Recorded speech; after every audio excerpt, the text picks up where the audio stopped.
To Radha channel. ನೋಡಿ friends, ನಾನಿವತ್ತು ಚಗತೆ ಕೊಡಿದ್ದು ಸಾಂಬಾರು ಮಾಡಿ ತೋರಿಸ್ತಾ ಇದ್ದೆ. ನಮಗೆ ಈ ಮಳೆಗಾಲದಲ್ಲಿ ಬರುವ ಜ್ವರ, ಶೀತ, ಕೆಮ್ಮ, ಕಫಕ್ಕೆ ರಾಮ ಮಾಡದಂತೆ ಕೆಲಸ ಮಾಡುತ್ತದು. ಅಂದರೆ ನಾವು ಕಷಾಯ ಮಾಡಿ ಕುಡಿಬೇಕು ಅದನ್ನು, ಮತ್ತು ಅದು ದೇಹದಲ್ಲಿ ವಾತ ಮತ್ತು ಕಫವನ್ನು ತೆಗೆದುಹಾಕುತ್ತೆ ಫ್ರೆಂಡ್ಸ್. ಸೊಪ್ಪಿನ ಬಳಕೆಯಿಂದ ಮೂಲೆ ವ್ಯಾಧಿ ಸಹ ಗುಣ ಆಯ್ತು. ಮತ್ತು ಫೈಬರ್, ರಿಚ್ ಫೈಬರ್, ಆ್ಯಂಟಿ ಬ್ಯಾಕ್ಟೀರಿಯಲ್ ಗುಣಗಳು ಸಹ ಇತ್ತು. ಹೀಗೆ ಎಷ್ಟೋ ಋತು ಸಮಸ್ಯೆಗೆ ಸಹ ಒಳ್ಳೆಯದಂತೆ. ಅಷ್ಟೆಲ್ಲ ಪ್ರಯೋಜನಗಳಿದ್ದ ಈ ಸೊಪ್ಪನ್ನು ಈ ಮಳೆಗಾಲದಲ್ಲಿ ಧರ್ಮಕ್ಕೆ ಸಿಕ್ಕುವ ಸೊಪ್ಪು, ಖಂಡಿತ ನಾವು ಇದನ್ನು ಯೂಸ್ ಮಾಡೋದು ಒಳ್ಳೆಯದಾಗಾಗೆ. ನಾನೀಗ ಇದರ ಸಾಂಬಾರು ಮಾಡಿ ತೋರಿಸ್ದೆ.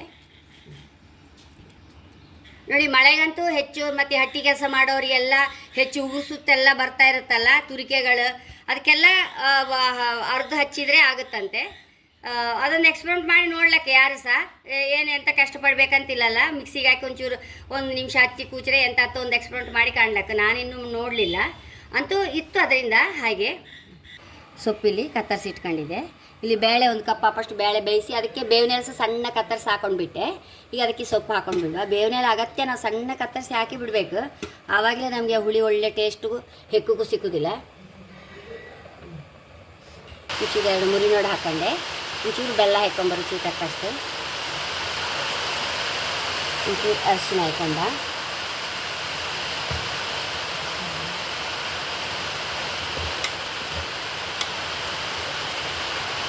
ಉಪ್ಪು ಸ್ವಲ್ಪ ಸಮ ಬೆಂದ ಮೇಲೆ ಹಾಕುವ. ಸಮ ಒಂದ್ಸಲ ಮುಚ್ಚಿಟ್ಕೊಂಡು ಬಿಡು. ಸಾಂಬಾರು ಪುಡಿ 1.5 ಚಮಚ ಹಾಕಂತ ಇದ್ದೆ. ಇದು ನೋಡಿ, ನಾನು ಇದರ ಮುಂಚೆ ಸಾಂಬಾರು ಮಸಾಲೆ ಹುರಿ ತೋರಿಸಿದೆ ಅಲ್ಲ, ಅದನ್ನೇ ಅದೇ ಪ್ರಮಾಣದಲ್ಲಿ ಜಾಸ್ತಿ ಮಾಡಿ ಇಟ್ಕೊಂಡು ಬಿಡೋದು. ಹೀಗೆ ಮಾಡಿ ಇಟ್ಕೊಂಡು ಬಿಟ್ಟರೆ ನಮ್ಗೆ ಸುಲಭ. ಮಸಾಲೆ ಹುಳಿ ಮಾಡೋಕ್ಕೆಲ್ಲ 1 ನಿಮಿಷ ಎಲ್ಲ ಆಗ್ತದೆ, ದಿನಾ ಹುರಿಕಂತಿಲ್ಲ. ಮತ್ತು ದಿನಾ ಹುರಿಗಿಂತ ಹೀಗೆ ಮಾಡಿ ಇಟ್ಕೊಂಡ್ರೆ ಮತ್ತು ಹುಳಿ ಒಳ್ಳೆ ಟೇಸ್ಟ್ ಬರುತ್ತೆ. ಇದನ್ನೀಗ ಮಿಕ್ಸಿಗೆ ಹಾಕೊಂಡು ಬರುತ್ತೆ. ಎಲ್ಲ ಅರ್ದು ಇಟ್ಕೊಂಡೆ. ಈಗ ಸೊಪ್ಪು ಬೇಯ್ತಾ ಇತ್ತಲ್ಲ, ಅಷ್ಟರೊಳಗೊಂದು ಒಗ್ಗರಣೆ ಮಾಡ್ಕೊಂಬ. ಬಾಣಲ್ಲಿ ಇಟ್ಕೊಂಡಿದ್ದೆ. ಒಂಚೂರು ಎಣ್ಣೆ ಹಾಕೊಂಬ, ಒಂಚೂರು ಸಾಸಿವೆ ಹಾಕೊಂಬ. ಸಾಸಿವೆ ಇಟ್ಟಿದ ಕೂಡಲೇ ನೋಡಿ ಸುಮಾರು ಬೆಳ್ಳುಳ್ಳಿ ಈರುಳ್ಳಿ ಸಹ ಹಾಕೊಂಬ.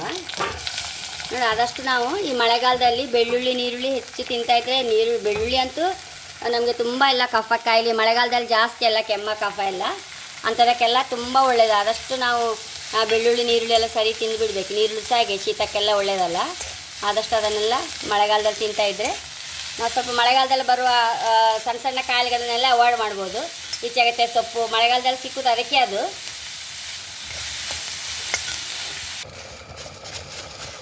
ಸೊಪ್ಪು ಬೆಂತು, ರುಚಿ ತಕ್ಕಷ್ಟು ಉಪ್ಪು ಹಾಕೊಂಬ.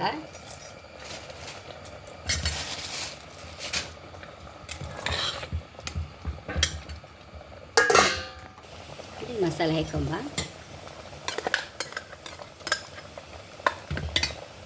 ಮಿಕ್ಸಿ ತೊಳೆದ ನೀರು ಸಹ ಹಾಕೊಂಡ್ಬಿಡುವ. ಈ ಹುಳಿನ ಈರುಳ್ಳಿ ಸಹ ಫ್ರೈ ಆಯಿತು, ಈರುಳ್ಳಿ ಬೆಳ್ಳುಳ್ಳಿ ಸಹ ಫ್ರೈ ಆಗಿದೆ. ಇದನ್ನು ತೆಗೆದು ಇದಕ್ಕೆ ಹಾಕೊಂಬ.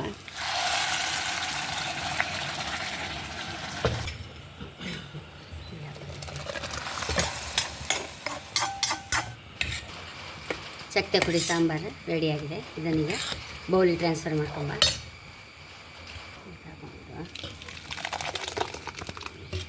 ರುಚಿಯಾದ ಚಕ್ಕೆ ಪುಡಿ ಸಾಂಬಾರು ರೆಡಿಯಾಗಿದೆ. ತುಂಬ ಅಂದರೆ ತುಂಬ ರುಚಿ ಇರುತ್ತೆ ಈ ಸೊಪ್ಪು. ಮತ್ತು ಈ ಮಳೆಗಾಲದಲ್ಲಿ ಬರೋ ಕಾಯಿಲೆಗಳಿಗೆಲ್ಲ ಅಷ್ಟು ಒಳ್ಳೆಯದಲ್ಲ. ಹಾಗಿರುವಾಗ ದುಡ್ಡು ಕೊಟ್ಟು ತಗೊಂಡು ಬೇಡ, ಇಂಥ ಬೇಡ, ಧರ್ಮಕ್ಕೆ ರಸ್ತೆ ಬದಿ ಸಿಕ್ಕುತ್ತೆ. ಖಂಡಿತ ತಂಬಳಿ, ಚಟ್ನಿ, ಹೀಗೆ sambar, rice bath high class ಆಗ್ತಿದ್ರದ್ದು. ಹಾಗೆ ನನ್ನ ಚಾನಲ್ ಇಷ್ಟ ಆದರೆ ಸಬ್ಸ್ಕ್ರೈಬ್ ಮಾಡಿ, ಲೈಕ್ ಮಾಡಿ, ಕಾಮೆಂಟ್ ಮಾಡೋದಂತೂ ಮರಲೇಬೇಡಿ. Thank you.